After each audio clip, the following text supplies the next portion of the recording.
Thanks, Deirdre. So, Barry, this is a story about a lion sighting that stuck with me forever. I think I'll take it to the grave. And it happened in the Eastern Cape, at a place called Quandre, along the Great Fish River. It's a beautiful, beautiful reserve with very steep banks down into the Fish River.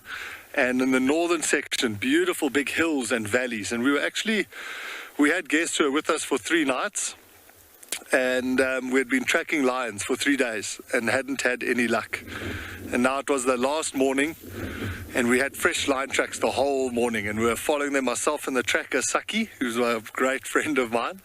And we were kind of getting to that point where you're running out of time, because you have to get back to the lodge because guests have to catch a plane to go back home.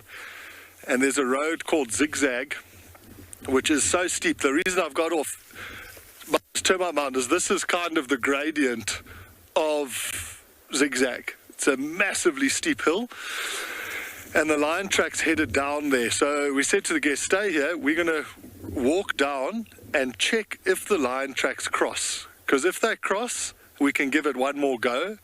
If they haven't come out, then unfortunately you're leaving without seeing lions. So Saki and I walked down the hill, and we got all the way to the bottom, and we hadn't seen any tracks. So we were both quite dejected. And for the purpose of this story, this is my rifle. We were walking back up the hill towards the car, but we weren't paying attention, which is very bad. We had obviously thought we had just walked down, so we were like, well, there's no lions here. And I was looking like this in front of Saki, not paying attention, going up the hill. And we heard some stones rolling in front of us, and I just assumed it was an antelope. And then when I looked up, right in front of us were 3 little lion cubs, which look like tiny. And at this point, from all of our training, we always get told, if you walk into lion cubs, that is your last moment on earth. So we just stopped, and we looked up at these lions. We're looking up at the lion cubs. And now we're trying to figure out where's the mother. And all of a sudden a male lion, the North Pride male, charged us from the side. He came from this side, so we turned like this. Saki grabbed my belt, as they taught the trackers will always hold your belt in that situation so that when you're walking backwards, they can lead you so you don't trip over. So that lion charged from the side. Another second lioness charged.